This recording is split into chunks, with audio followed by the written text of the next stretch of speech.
बालार्कप्रभमिन्द्रनीलजटिलम् भस्माङ्गरागोज्ज्वलम् शान्तम् नादविलीनचित्तपवनम् शार्दूलचर्माम्बरम्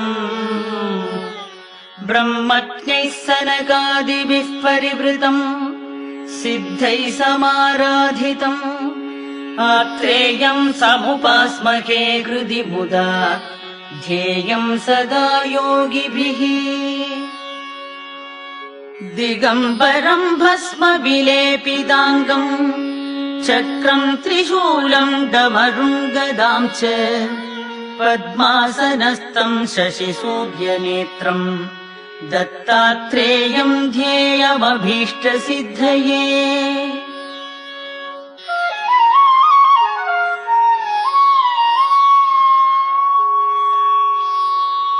ॐ नमो श्रीगुरुम् दत्तम् दत्तदेवम् जगद्गुरुम् निष्कलम् निर्गुणम् वन्दे दत्तात्रेयम् नमाम्यहम् ब्रह्मालोकेश भूतेश शङ्खचक्रगदाधरम् पाणिपात्रधरम् देवम् दत्तात्रेयम् नमाम्यहम्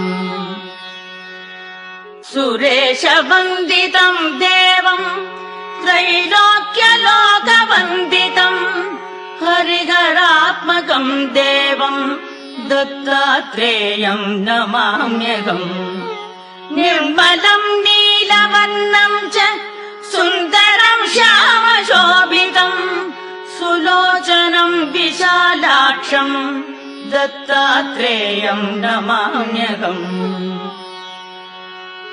त्रिशूलम् डमरुम् मालाम् जटामुकुटमण्डितम् मण्डितम् कुण्डलम् कर्णे दत्तात्रेयम् नमाम्यहम् विभूतिम् भूषितम् देहम् हारकेयूरशोभितम्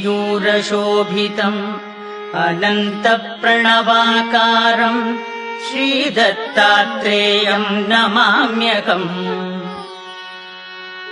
प्रसन्नवदनम् देवम् भुक्तिमुक्तिप्रदायकम् जनार्दनम् जगत्राणम् दत्तात्रेयम् नमाम्यहम् राजराजम् मिताचारम् कार्तवीर्यवरप्रदम् सुभद्रम् भद्रकल्याणम् दत्तात्रेयम् नमाम्यहम् अनसूया प्रियकरम् अत्रिपुत्रम् सुरेश्वरम् विख्यातयोगिनाम् मोक्षम् दत्तात्रेयम् नमाम्यहम् दिगम्बरतनुम् श्रेष्ठम् ब्रह्मचर्यव्रते स्थितम् हंसम् हंसात्मकम् नित्यम् दत्तात्रेयम् नमाम्यहम् कदा योगी कदा भोगी बाललीला विनोदग्रह दशनैरत्नसङ्काशैः दत्तात्रेयम् नमाम्यहम्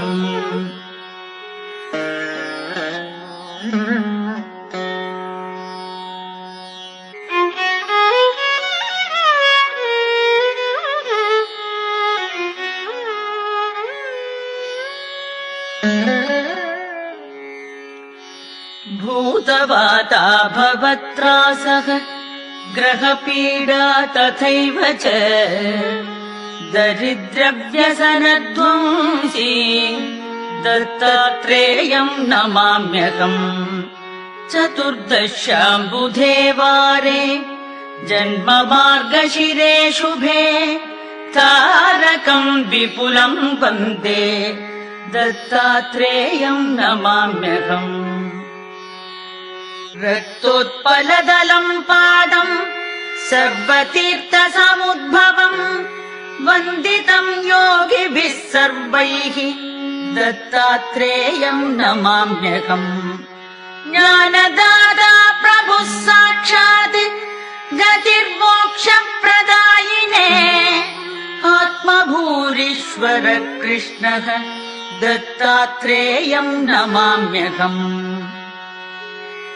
भृगुविरचितमिदम् दत्तात्रेयपारायणान्वितम् साक्षाद्यद्वत् स्वयम् ब्रह्म दत्तात्रेयम् नमाम्यहम्।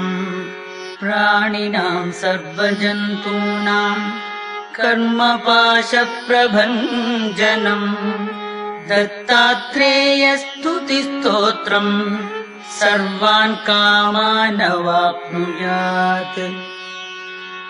अपुत्रो लभते पुत्रम् धनधान्यसमन्वितः राजमान्यो भवेत् लक्ष्मी अप्राप्यम् प्राप्नुयात् नरः।